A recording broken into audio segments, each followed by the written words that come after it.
Hello everyone. Okay, so I'm switching up the scene a little bit. I'm recording in my car today because the kids are taking a nap. Hold on, I need some lip gloss on because my lips look real dry, so just give me 1 second. Hold on. Okay, that's better. So I'm recording today in my car because my kids are taking a nap, and I just kind of wanted to be able to talk regular and not be like, so today I'm talking about, whispering and stuff.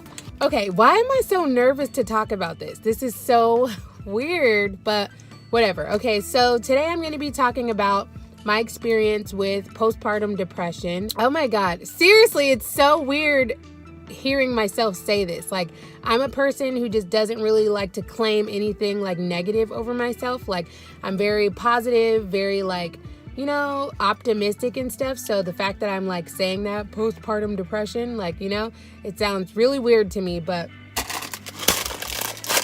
it's okay.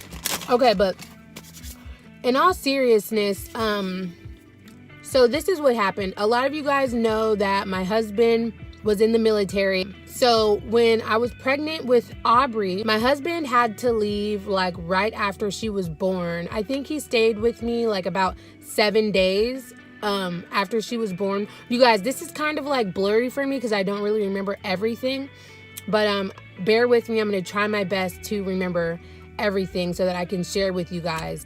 So basically, he had to leave. He was in the submarines, in the Navy, and he had to go on deployment, basically, or patrol, whatever you want to call it. So he had to go, and before I delivered Aubrey, we went out of town to visit some of his like old family friends. And so I remember sitting on their couch talking to them. I was about like 8 months pregnant.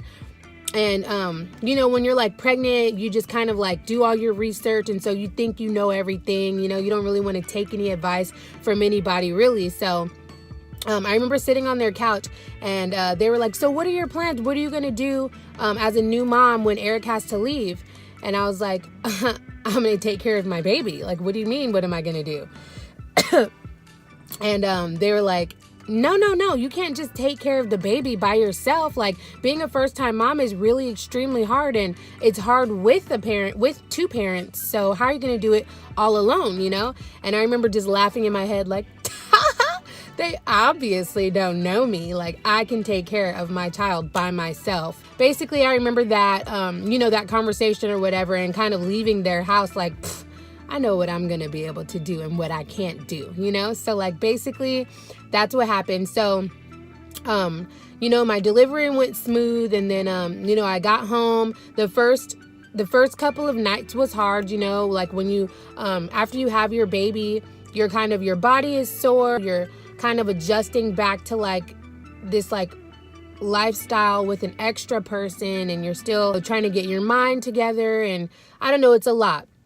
And I was still kind of like on this high because I had just had my daughter, and I was so happy, and I had my little family together. It was just like perfect. And then it was coming up on the days where Eric was getting ready to have to leave on his patrol. And so like it still didn't hit me all the way that I would be alone with like this brand new baby. But I guess I didn't really think all the way about it. I was just like, well, this is just how it's going to be. Like, whatever, I'm going to survive. I'm not, weak or anything. Right. So, he ended up leaving. I remember, packing his bags for him, or like helping him pack his bags. And he was gone for about 3 months or so, maybe a little longer than that. I can't really remember. I think about a week after he was gone is when things started kind of like, slowly settling in for me that like, hey, I'm alone in this. Like, I didn't have any family around. They were back in California, and I was in Washington State, like alone. I didn't really have too many friends or anything because I didn't really know a lot of people around.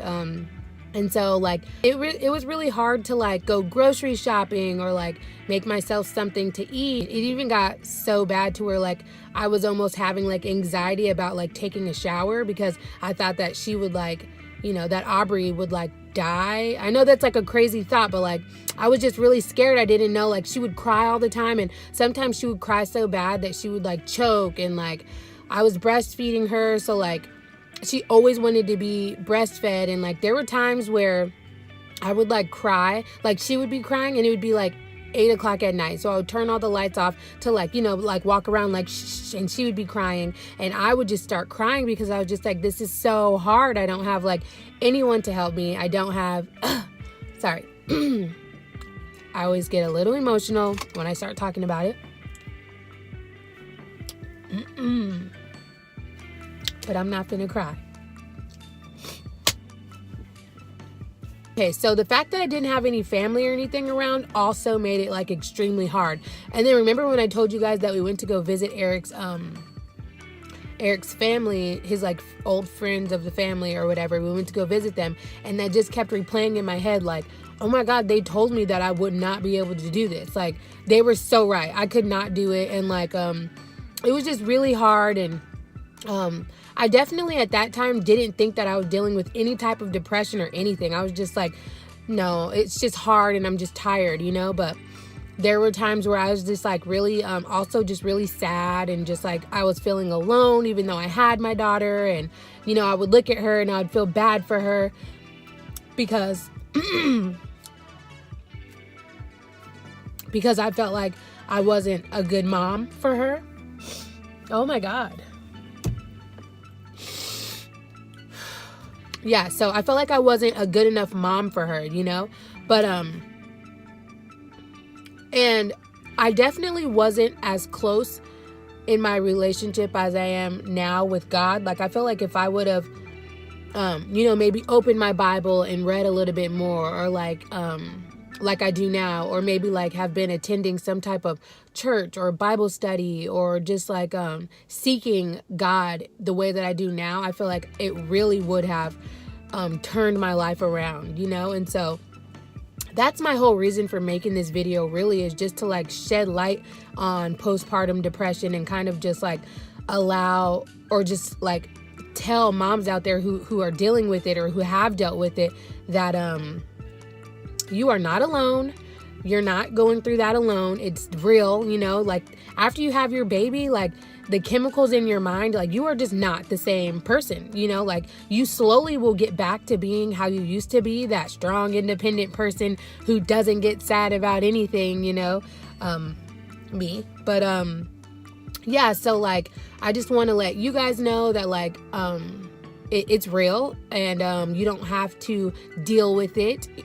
You don't have to just be quiet about it. You can definitely talk to people, search videos, pray, you know, seek God, seek some type of wise counsel from somebody. Do something, because your kids deserve you at your best. And just know that I know it's hard, but you are worth it. You are enough. You are beautiful. You can go outside. Your child will not die. You know what I mean? Like, I wish that I had like someone to tell me all of these things when I was dealing with that. But like in the middle of dealing with it while Eric was gone, I emailed him and I told him like, hey, I really can't do this anymore. Like, this is crazy. I feel horrible. I need family. I need something. You're gone. I don't have anyone. Like, what should I do? So he emailed me back like pretty fast, and he was like, okay, this is what you need to do. Take some money out of the savings, book yourself a flight and fly home so that you can be around family, because I can't believe that you're feeling this bad. You need to like get some help, have your mom help you or something. So I booked a ticket and I flew home. As soon as I was like with my family, my mom, my sisters, like everyone, my brothers, they all just made me feel much better. They didn't even know, like no one knew that I was going through this. Like not even Eric, really. I never really explained to him then, you know, what I was feeling. I just kind of told him, hey, I can't do this. This is hard, because I'm not really the type of person, like I told you guys before, to like talk about that kind of thing or even admit that I was dealing with postpartum depression. You know, like, I mean, it's still just so hard for me to even like admit that now. But yeah, so once I got around my family, it was just like so much better, like a breath of fresh air, you know. Like my sister, she would hold her for me sometimes, or like watch her while I ran and took a shower really quick, or my mom would hold her, or my mom would cook me food while I was holding her. It was just like just so much better to be around family. And then when I flew back home, I met Eric there, and then like, you know, it was just so much better just to have him home. And it went away very quickly for me. And like I said, I wish that I was closer in my relationship with God like I am now, because if I was then, I am 100% positive that I would have been feeling better way faster. It did help to be around family too, and to have my husband back too, just because we are human and we do need that, like, you know, love and just like help and stuff. But yeah, so that's basically my experience. With my son, I didn't experience any of that at all. So I think that it may have been just the fact that I was alone and I didn't really have help. You know, I'm back in California now, so I have my family and friends, and I have my my husband with me all the time. He never goes anywhere now that he's out of the military. So it all just, you know, like fell into place. And so I didn't really deal with anything after my son, thank God, because that was a horrible feeling, like, you know, feeling that. But yeah, so shout out to my friend Katie, who was actually there for me when I was dealing with this crazy thing. See, I can't even say it. With this crazy thing with that postpartum, whatever, depression, whatever. She literally watched Aubrey for like 15 minutes, and I just got to like close my eyes and like take a 15-minute nap. And I will never forget that. So Katie, I love you so much for that. Like, you're my girl for that, seriously, because you were the only person who was like there during that time when I didn't even know I was dealing with that. But yeah, I love you, girl. Yeah, that's my story, guys. I'm all better now. I'm all healed, thank God. But yeah, I thank you guys for allowing me to be vulnerable with you today, and thank you for listening to my story. If you guys have any experiences, or if you guys know someone struggling with this, I mean, go ahead and share my video with them so that they know that they are not alone. Yeah, if you like this video, please give it a thumbs up, and leave a comment if you have any questions. Don't forget to subscribe, and I will see you guys in my next video. Bye.